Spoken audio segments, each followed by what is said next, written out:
આજે યાદ આવે છે અમૂલ્ય બાળપણ, અને એ બાળપણની અંદર વિતાવેલો અમૂલ્ય પલ કે જે ભાઈ અને બહેને સાથે સમય પસાર કર્યો છે, જિંદગીના 20-20 વર્ષ 25-25 વર્ષ સાથે રહ્યા છે, એ જ ઘરમાં સાથે રમ્યા છે, એની કિલકારીઓ હજી પણ ગુંજે છે. અને એ ક્ષણ યાદ આવે છે કે જ્યારે ભાઈ અને બહેન લડતા હોય ને પાછળ મમ્મી વેલણ લઈને ભાગતી હોય. એ અતૂટ પ્રેમ છે કે બહેનને ભાઈ અથવા તો બે બહેનો ઝઘડી હોય અને પછી એકબીજાને મનાવીને એકબીજા વગર ખાતા પણ નથી. એ છે સાચો પ્રેમ. અને એ પ્રેમને એક સૂત્રથી બાંધવું એટલે કે રક્ષાબંધન. જે બહેનને કોઈ એક દિવસની જરૂર નથી હોતી અથવા તો ભાઈને એક દિવસની જરૂર નથી હોતી બહેનની રક્ષા માટે. એ બંને સંબંધો એવા છે કે જન્મે ત્યારથી લઈને એક પવિત્ર તાંતણે બંધાયેલા હોય છે અને સદા માટે એકબીજાની રક્ષા કરવા માટે બંધાયેલા છે.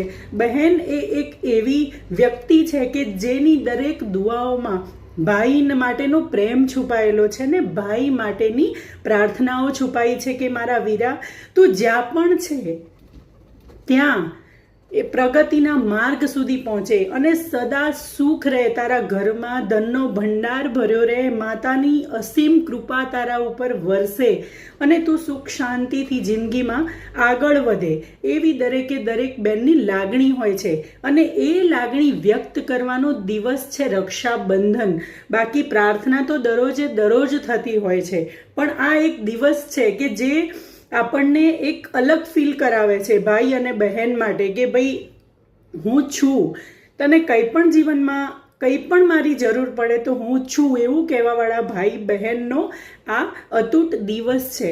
પરંતુ જ્યારે ભાઈ છે એ દૂર રહેતો હોય, વિદેશ રહેતો હોય અને બહેન જે છે એ રાખડી બાંધવા ના જઈ શકી હોય, એને કુરિયર કરવું પડે રાખડી, તો એની દિલમાં જે અતૂટ લાગણી છે કે ભાઈ હું નથી બાંધી શકતી મારા વીરાના હાથ પર રાખડી, તો એનું બહુ જ દુઃખ હોય છે. અત્યારે કેવું છે કે આપણે જોઈ શકીએ છીએ માધ્યમથી, વિડીયો કોલના માધ્યમથી, પરંતુ આપણે પ્રત્યક્ષ જોઈ શકીએ એની અનુભૂતિ જે છે એ અલગ છે. એટલે દરેક ભાઈઓને, દરેક વ્યક્તિને હાર્દિક શુભકામનાઓ રક્ષાબંધનની. માતાજી દરેકને સુખી રાખે, સંપન્ન રાખે. જય શ્રી કૃષ્ણ.